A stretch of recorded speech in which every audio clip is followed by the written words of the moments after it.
बात करेंगे खबरों की और सबसे पहले बात करेंगे दिल्ली की, जहां नक्सलियों को अमित शाह ने दो टूक बयान दिया। नहीं होगा कोई सीज फायर, नक्सली युद्ध विराम के लिए गिड़गिड़ा रहे। नक्सलियों के खिलाफ कोई युद्ध विराम नहीं होगा। अमित शाह ने अपना वादा एक बार फिर दोहराया। 31 मार्च 2026 तक देश नक्सलवाद से मुक्त होगा। तो नक्सलियों को अमित शाह की दो टूक, सीज फायर नहीं होगा, नक्सली युद्ध विराम के लिए गिड़गिड़ा रहे। नक्सलियों के खिलाफ कोई युद्ध विराम नहीं होगा और 31 मार्च 2026 तक नक्सलवाद से मुक्त देश होगा। सीज फायर नहीं होगा और मेरे वाक्य को मैं एक्सटेंड करना चाहता हूं। सरेंडर करना है तो सीज फायर करने की जरूरत ही नहीं है। हथियार डाल दो, पुलिस एक भी गोली नहीं चलाएगी, आपको री एस्टैब्लिश करेगी।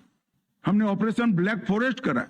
ये सारी वामपंथी पार्टियां अब तक वामपंथी हिंसा से कन्नी काटती थी सार्वजनिक रूप से, मगर जैसे ही ऑपरेशन ब्लैक फॉरेस्ट हुआ, उनकी सारी छद्म सिंपैथी एक्सपोज हो गई।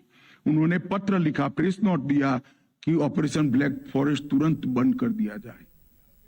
तो चलिए, 4 अक्टूबर को गृह मंत्री अमित शाह का राजधानी रायपुर में दौरा होगा। इसको लेकर हमारी संवाददाता दामिनी बंजारे ने बात की है डिप्टी सीएम से। क्या कुछ कहा, ये सुनते हैं। अमित शाह गृह मंत्री का जो है एक तरह से छत्तीसगढ़ दौरा है और ऐसे में हमारे साथ विजय शर्मा जी है, सीधे उनसे चर्चा करते हैं उनका क्या कुछ कहना है। सर, छत्तीसगढ़ दौरा होने वाला है अमित शाह जी का, किस प्रकार का दौरा खास हो सकता है, क्योंकि अब कुछ ही दिन शेष है।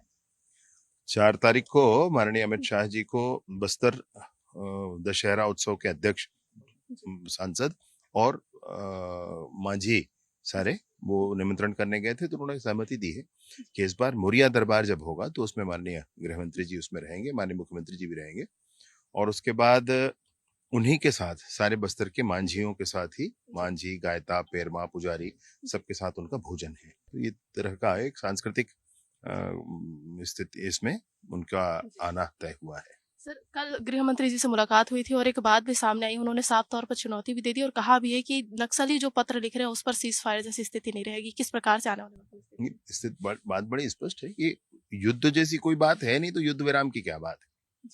जो वो लिख रहे हैं उसमें उनका भी बड़ा स्पष्ट कहना था और सबका यही कहना है कि बहुत अच्छी पुनर्वास की नीति है, पुनर्वास करें। और विशेष रूप से मैं आपसे कहना चाहूंगा कि जो नक्सली जिन्होंने पत्र लिखे हैं उनको शीघ्रता करनी चाहिए, उनको जल्द ही इस पर निर्णय करना चाहिए, आगे बढ़ना चाहिए। सरकार बिल्कुल स्वागत के लिए तैयार है। सर, पत्र भी एक ओर लिखा जा रहा है, वही दूसरी ओर नक्सली जो है अर्बन नक्सल क्षेत्र से बाहर निकलकर यहाँ रायपुर में रह रहे हैं और बाकी शहरों में भी अपना ठिकाना बना रहे हैं।